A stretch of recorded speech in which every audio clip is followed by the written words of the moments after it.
আসসালামু আলাইকুম, আমি সাহিল। আজকে উইকেন্ডে আমাদের একটা প্ল্যানিং ছিল ভিক্টোর হারবারে যাওয়ার। তো আজকে আমরা বাসা থেকে এইমাত্র রওনা দিচ্ছি ভিক্টোর হারবারের উদ্দেশ্যে। চলুন সবাই একসাথে ঘুরে আসা যাক ভিক্টোর হারবার। ভিক্টোর হারবার আমাদের বাসা থেকে 95 কিলোমিটার দূরে।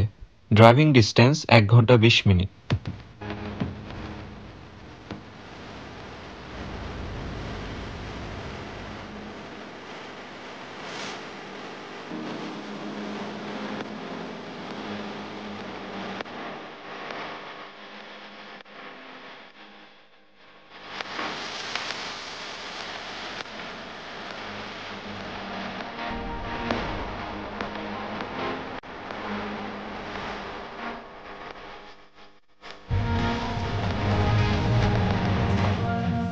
আমরা এই মুহূর্তে একটা যাত্রা বিরতি নিয়েছি।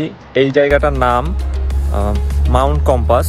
তো এখানে আমরা কিছুক্ষণ বিশ্রাম নিব এবং এরপরে আমরা পুনরায় আমাদের যাত্রাটা শুরু করব ভিক্টোর হারবারের উদ্দেশ্যে। এবং আমি গুগল ম্যাপে দেখলাম এখান থেকে এখনও প্রায় 20 মিনিটের রাস্তা বাকি আছে। তো এই জায়গাটা বলা যায় যে একটা বিশাল পাহাড়ি এলাকার মাঝখানে একটা ছোট্ট একটা সিটির মতো।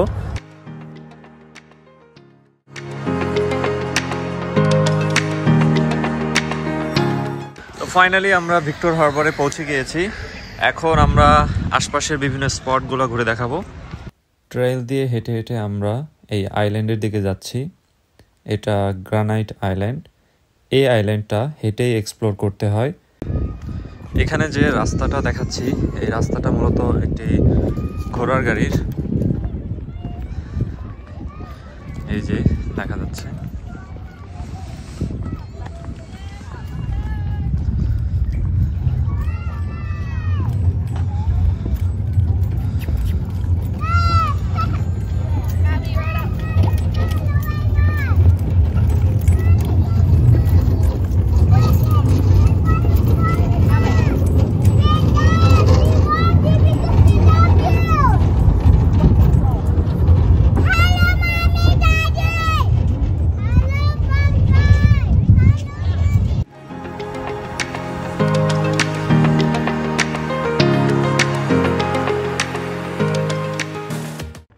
আমরা এই মুহূর্তে এইখানে আছি।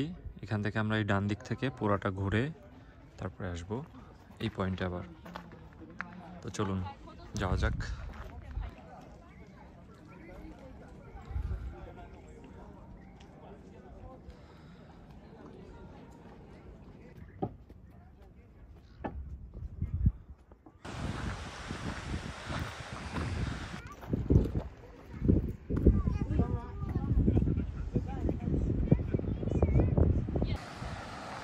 যারা সাধারণত সমুদ্র পছন্দ করেন তাদের জন্য এই পয়েন্টটা একটা স্বর্গীয় অনুভূতি নিয়ে আসবে। আসলে অসাধারণ।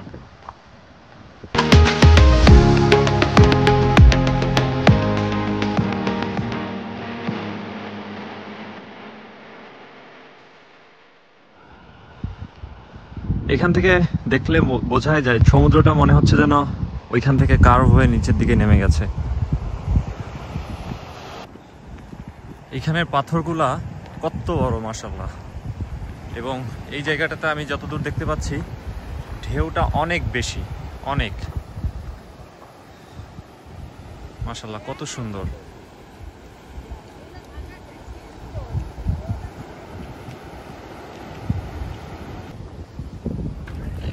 অ্যাডিলেডের বিচগুলোর মধ্যে এই ভিক্টোর হারবার আমার দেখা সেরা বিচ। আমার খুবই ভালো লাগে। আমি সেকেন্ড টাইম এখানে এলাম। তো যারা অস্ট্রেলিয়াতে আসছেন বা এসেছেন হয়তোবা নতুন, তাদেরকে আমি সাজেস্ট করব এই ভিক্টোর হারবারের পয়েন্টগুলো এসে ঘুরে যাবেন। যদি আপনারা আসতে চান তাহলে অ্যাডিলেড সিটি থেকে এখানে প্রায় 80 থেকে 85 কিলোমিটার রাস্তা, যেটা ড্রাইভ করে আসতে হবে। সাধারণত সবাই এখানে পার্সোনাল গাড়িতেই আসে। এছাড়াও একটা ট্রেনের রুট আছে যেখানে ট্রেনের মাধ্যমে আসা যায়। আপনারা এখানে আসলে অবশ্যই ভালো লাগবে। আপনাদের ট্যুরের জন্য লিস্টে ভিক্টোর হারবার রাখতে পারেন অবশ্যই।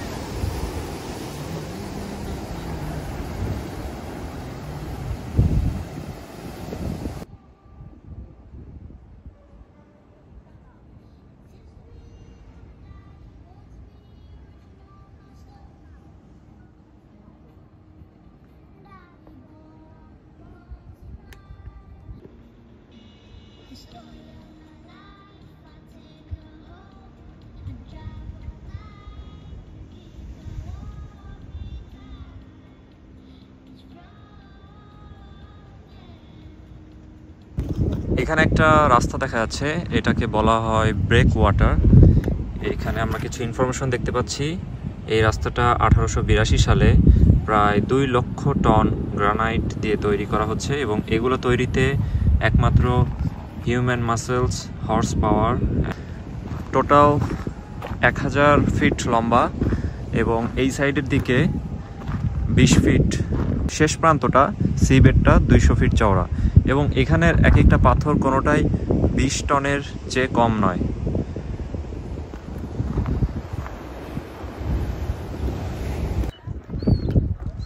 ট্যুরিস্টদের ছবি তোলার জন্য এটা একটা photo booth.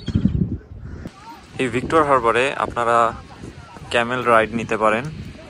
Adult per person $20 আর চাইল্ডদের জন্য $10। আর হয়তোবা উনি একটা কথা বলেন যে মিডল এজের যারা, আই মিন ইয়াং এজ, তাদের জন্য $15 নেবে।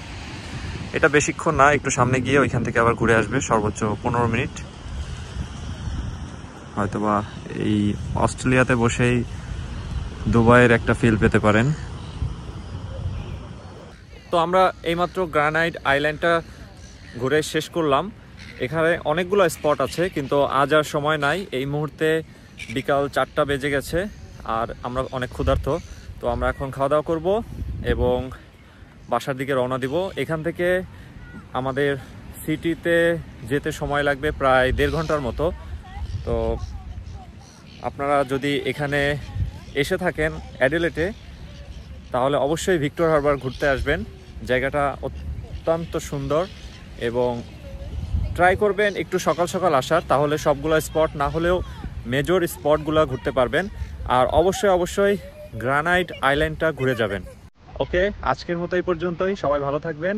আল্লাহ হাফেজ।